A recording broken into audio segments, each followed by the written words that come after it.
문재인 대통령이 신임 검찰총장 후보자로 문무일 부산고검장을 지명했습니다. 홍준표 자유한국당 대표가 부적격 장관을 막는 데 당력을 쏟을 필요가 없다고 당론과 배치되는 의견을 밝혀서 당내 논란이 예상되고 있는데요. 최민희 전 더불어민주당 의원, 장성호 건국대 교수와 함께 정치권 이슈 짚어봅니다. 두 분 어서 오십시오. 네, 안녕하세요. 예, 안녕하십니까. 어제 홍준표 대표가 추미애 더불어민주당 대표를 만나러 갔습니다. 그런데 바른정당 그리고 국민의당 대표들과는 만남을 가지지 않았거든요. 이에 대해서도 참 여러 가지 이야기가 있는데 어떻게 보십니까? 우선 이제 홍준표 대표 체제가 되면서 자유한국당이 대선 후유증으로부터 벗어나는 것으로 보입니다. 네. 그래서 이제 그 과거에 집착하기보다는 미래로 나가겠다는 점을 분명히 하신 것으로 보고요. 네. 그리고 여기서 핵심 포인트는 전통적인 보수 지지층을 대체로 우리가 한 30%, 그게 이제 조금 보수가 결집할 때는 40%로 봅니다. 네. 근데 지금 자유한국당 지지율이 여론조사에 따라 다릅니다만 대개 한 5, 6%에서 14, 5%까지 나오고 있습니다. 그러니까 이건 전통적인 보수 지지층을 다 끌어안지 못했다는 뜻이거든요. 네. 그래서 홍준표 대표의 어제 오늘 행보를 보면 일단 가장 중요한 건 집도키부터 찾는 것이거든요. 네. 그래서 전통적인 보수층 결집을 위한 3, 40% 탈환을 위한 그 발걸음을 시작했다 이렇게 보입니다. 그리고 이제 말씀하셨듯이 인사청문회와 관련해서도 그동안 자유한국당이 이렇게 인사청문회나 이런 국회에 임하는 자세를 보면 네. 저건 사실 어게인 과거 민주당이에요.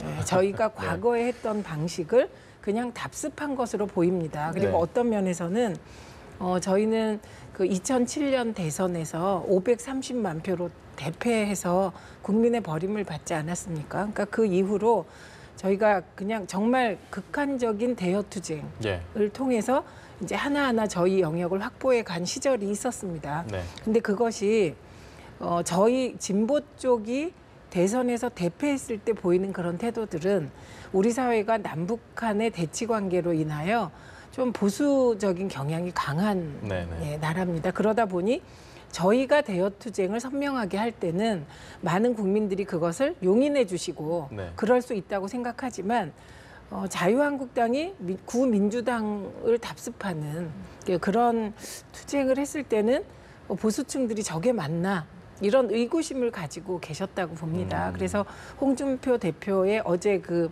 행보는 분명하게 네. 이제 보수의 중심으로 보수층을 결집해서 우선 집토끼부터 회복하겠다. 네. 그러기 위해서 보수에 맞는 대여 투쟁을 하겠다. 알겠습니다. 예, 이렇게 보였습니다. 그래도 당의 입장과는 배치되는 상황이거든요. 이게 당내 갈등으로 불거지지 않을까 우려가 됐는데요.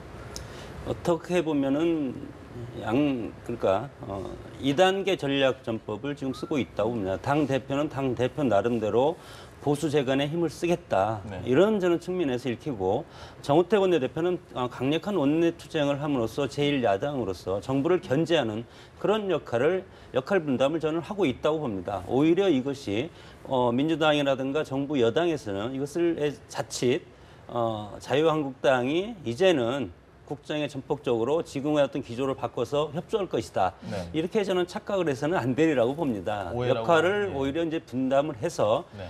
당은 당대로 지금 어차피 지난 박근혜 대통령의 탄핵 국면 이후에 네. 보수당이 거의 지금 괴멸당하지 않았습니까? 그렇기 때문에 일단 1차적으로 당대표가 최우선적으로 할 것은 당을 재건하고 그리고 어떤 지지층을 결집하는 그런 모습을 보일 필요가 있기 때문에 그런 차원에서 당대표는 그런 어떤 멘트를 날린 것이고 정우택 원내대표는 나름대로 지금 계속 일관된 어떤 정부 여당을 견제하는 네네. 그런 어떤 역할을 지금 계속하고 있지 않습니까? 그렇기 때문에 이번 전당대회를 통해서 그동안 당대표와 원내대표를 겸직하고 있기 때문에 정우택 원내대표가 단일적인 그런 모습을 보였지만 이제는 쌍끌이 전략으로 가서 당을 재건하는과 동시에 정부 여당을 강하게 견제하는 그런 역할 분담이 이제는 자유한국당 내에서 포지션이 결정이 되어 있다고 봅니다. 어제 홍준표 대표가 추미애 대표를 만나고 나서 네. 과거 민주당처럼 인사청문회 관련해서 떼쓰기 방식은 이제 그만하자. 부적절한 사람이라는 건 국민이 알면 됐다. 이렇게 언급을 한 부분은 분명히 앞으로 조금은 뭐 추경도 마찬가지고요. 뭐 전체적으로는 협조를 해 나가지 않겠느냐. 이 부분에 대해서는 이제 한국당이 약간 입장을 좀 바꿀 수도 있을 가능성이 있다 이런 얘기가 나오는데 그거에 대해서는 그러면 홍준표 당대표 입장에서 얘기한 것은 원론적인 얘기라고 봅니다. 물론 야당이 정부 여당이 앞으로 나가는데 발목 잡는 것은 정말 잘못된 일 아니겠습니까? 맞습니다. 과거에 어떤 정당의 행태가 그렇게 왔는데 네. 지금의 자유한국당의 인사청문회에서 이것을 가지고 저는 발목 잡는다 이렇게 보지는 않습니다. 네네. 명확하게 야당 입장에서 검증하는 입장에서는 이것을 사실에 대해서 국민들한테 알려줄 필요가 있지 않습니까?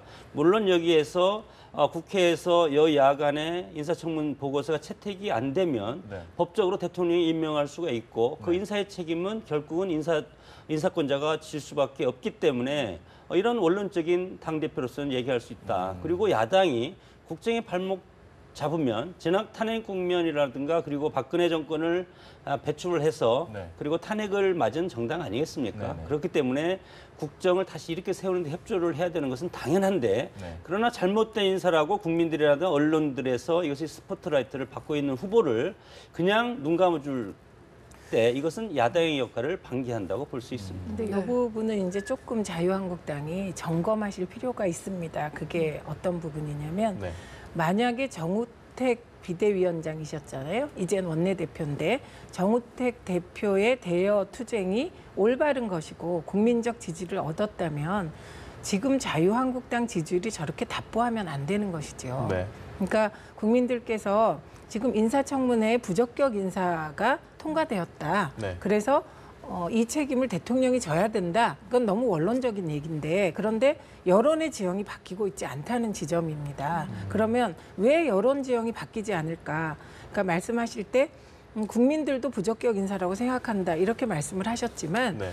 이게 실제로 여론조사의 추이라든지 국민 일반의 정서상의 흐름을 보면 새 정부가 들어섰고 지금 촛불로 들어선 이 정부가 초기에 일을 할 수 있도록 밀어줘라. 네. 이런 분위기가 더 강한 것이거든요. 그리고 뭐 결정적인 하자가 있다면 저는 뭐 인사청문회는 꼼꼼하게 진행되어야 한다고 봅니다. 그러나 추경 같은 정말 일자리 창출을 위한 목표가 뚜렷한 추경의 경우를 심사조차 하지 않고 있다는 건 오히려 국민들께서 보시기에는 국회가 직무유기를 하고 있다. 네. 그래서 일각에선 국회가 도대체 왜 존재하냐.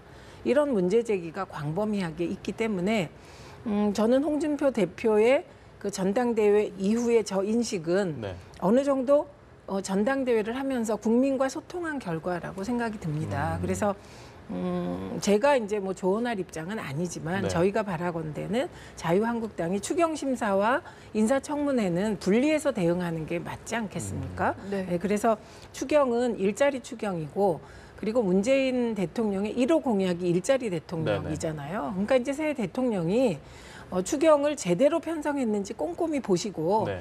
빨리 추경 편성을 해서 국정 철학을 그리고 일자리 공약을 지킬 수 있게 해주는 것이 오히려 문재인 대통령을 빨리 국민이 평가하게 하는 그런 길이 아닐까 싶습니다. 알겠습니다. 네. 인사청문회와 추경 심사는 별개로 가야 한다 이런 네. 말씀이셨는데 인사청문회 얘기를 조금 더 해보면 네. 이런 여론의 지지를 받아서 송영무 조대업 채택을 재요청하긴 했지만 뭔가 강행할 것이다 이런 분위기가 많은 것 같아요. 이에 대해서 어떻게 보십니까? 뭐 그것은 대통령이 임명할 수 있기 때문에 네. 재요청해서 오지 않으면 그대로 임명할 수 있기 때문에 그런 절차를 지금 밟고 있는 것이 아닌가. 그러나 대통령은 아직도 갈등이 있다고 봅니다. 과연 야권이 강력하게 야3당이라든가 정유당까지 이것에 대해서 반대하고 있는 후보가 있지 않습니까? 이런 것을 무시하고 대통령이 임명을 했을 때 네. 결국은 이것이 국회에서 협치해서 삐걱거리고 협치가 성과를 낼 수 없는 결과가 오지 않겠습니까? 방금 말씀하셨던 추경이라든가 그리고 정부조직법 그리고 각종 개혁 입법 이것은 결국은 정부가 일을 하려면 개혁 입법이 국회에서 나와야만이 이 법을 통해서 일을 할 수 있지 않겠습니까? 방금 여론적인 지표를 말씀을 하셨는데 물론 대통령 지지 85%, 75% 네.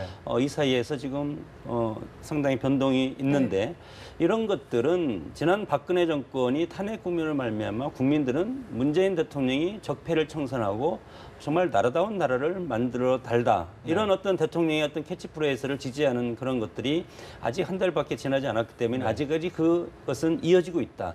다만 이것이 대통령이 지명한 장관 후보들이 부적격자라든가 네네. 어떤 하자가 있어도 이것을 임명하라. 이런 뜻은 저는 아니라고 봅니다. 국정 전반에 걸쳐서 대통령이 정말 대한민국을 개혁하고 네. 새로운 나라를 만들어 달라는 그런 국민적인 열망이 반영된 것이고 이런 지지가 높은 것을 이런 부적격자, 소위 말해서 야당이 얘기하는 부적격자들한테 하는 것을 여론적인 지표를 쓴다면 결국은 대통령 지지율이 향후 점점 떨어질 가능성이 있지 않습니까? 네. 그렇기 때문에 대통령은 이 지지율을 정말 국정의 성과를 내고 앞으로 역사에 남는 대통령이 되기 위한 어떤 국정의 방향을 이루는 그런 에너지로 써야지 네, 이런 대로 이렇게 소모를 하면 저는 그것은 참 안타까운 그런 일이 발생되리라고 봅니다. 네, 왜냐하면 지금 이제 말씀 중에 부적격자라고 말씀을 하시는데요. 예, 예.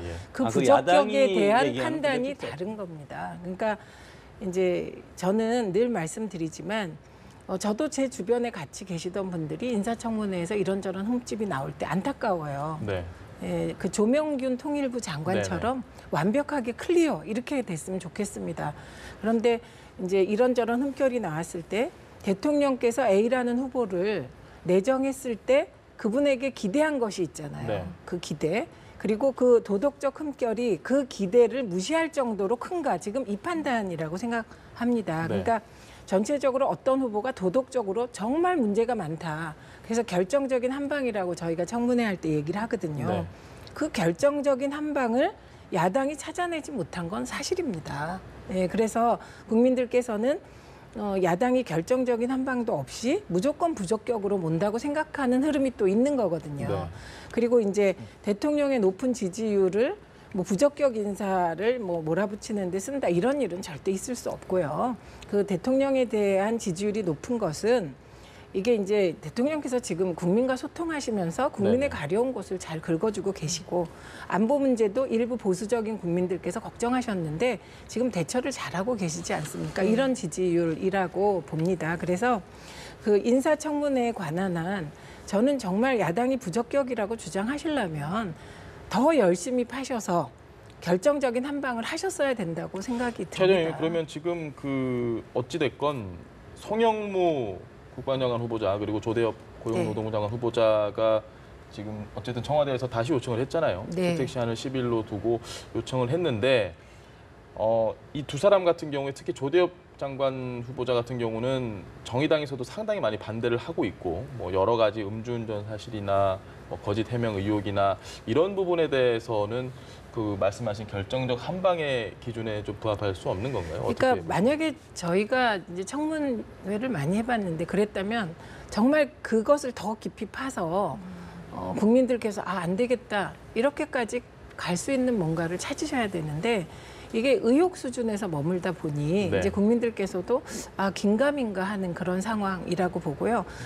저는 음주운전을 옹호하지 않습니다. 네네. 예, 그건 옹호할 수 없고요. 그럼요. 다만 깔끔하게 사과를 했을 때 그 사과를 국민께서 받아주실 것이냐, 야당 의원들께서 받아주시느냐 이 문제라고 생각을 합니다. 그래서 이 조대엽 후보자 같은 경우 대통령의 고민도 굉장히 깊으시지 않겠습니까? 그렇죠. 그리고 아까 말씀하셨듯이 이제 재송부를 했다고 해서 2명을 다 임명하겠다.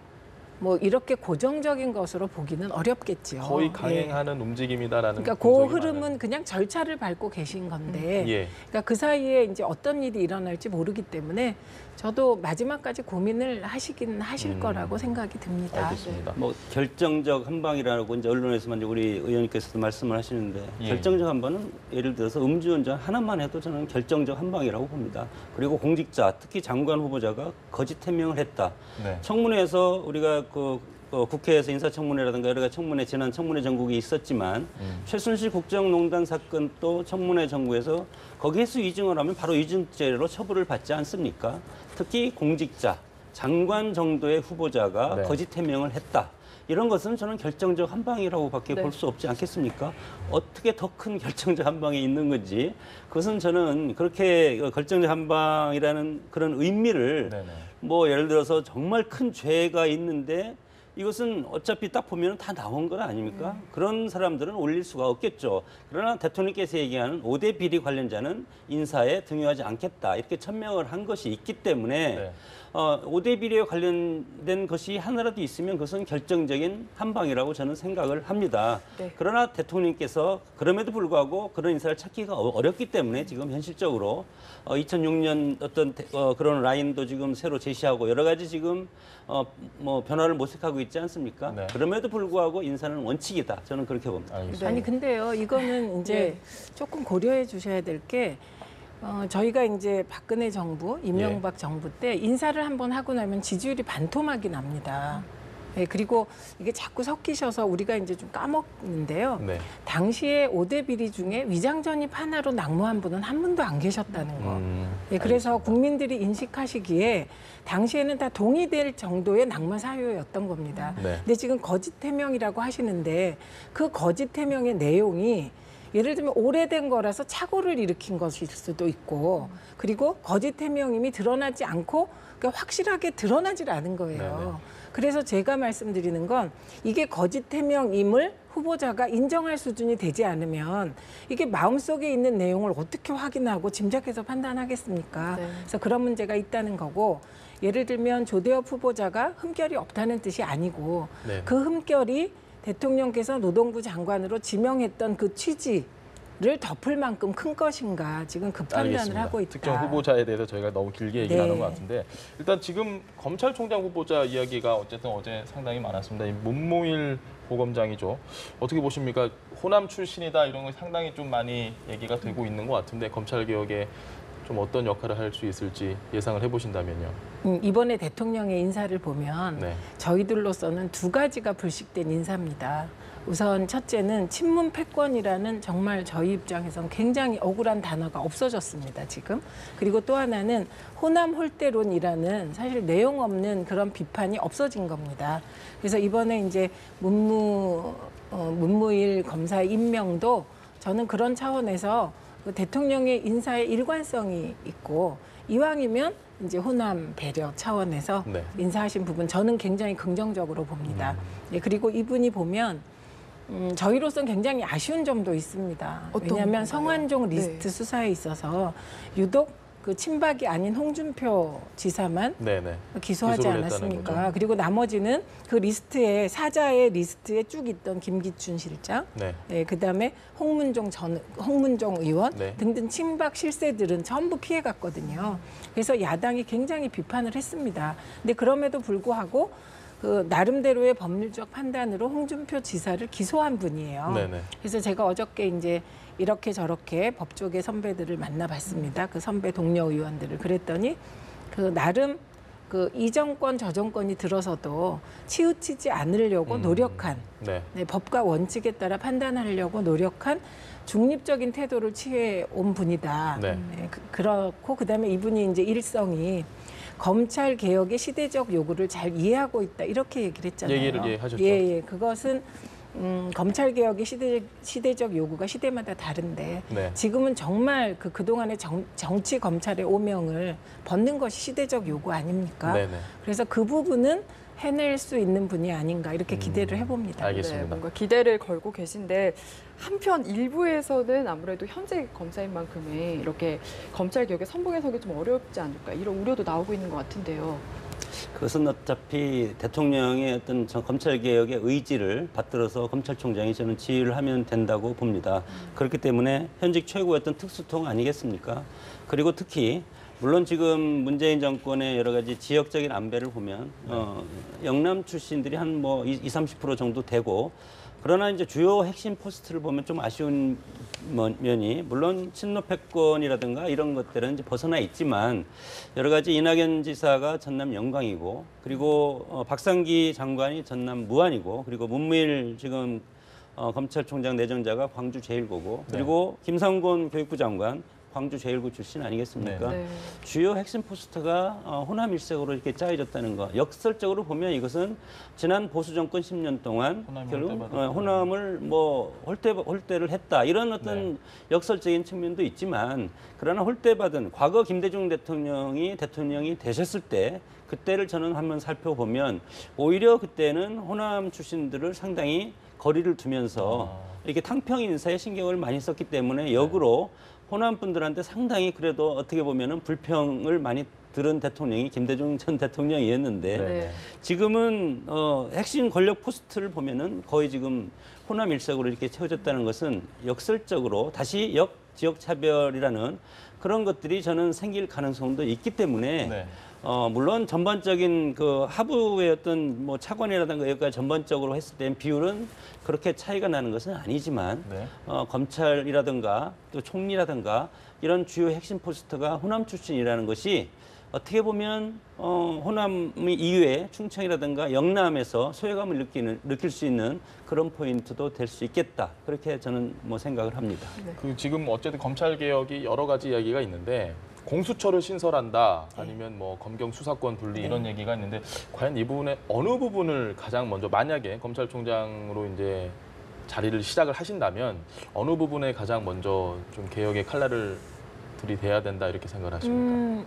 일단 뭐 검찰총장이 독자적으로 검찰 개혁을 하는 게 아닙니다. 이건 이제 문재인 대통령의 검찰 개혁 철학에 따라 이제 네. 조율을 하게 되는 것이지요. 그런데 저희 그 대선 당시 공약대로 가게 되지 않을까 싶습니다. 우선은 공약에 들어가 있지는 않지만 그동안에 소위 그 검찰이 정치 검찰로서 작동할 때 그 작동한 인맥이 있지 않습니까? 소위 우병우 라인에 네. 대해서 저는 책임질 분은 책임져야 되기 때문에 무엇보다 인사가 공정하게 이루어져야 된다 이렇게 보고요. 그다음에 이제 공수처가 저희가 오랫동안 이제 민주당의 수건 공약입니다. 네. 네, 그래서 검찰이 견제받지 않는 권력으로서 정말 정권이 바뀔 때마다 이게 검찰공화국이 되지 않았습니까? 그래서 검찰개혁이라는 말도 정권에 따라 내용이 다 달랐던 것 같아요. 그래서 이번에는 이제 공수처를 설치해서 이제 이게 강력한 검찰 견제의 한 수단이 될 네. 것으로 보고요. 그다음에 이제 검경 수사권 문제는 이게 그럼 지금 경찰은 어떤 조건인가?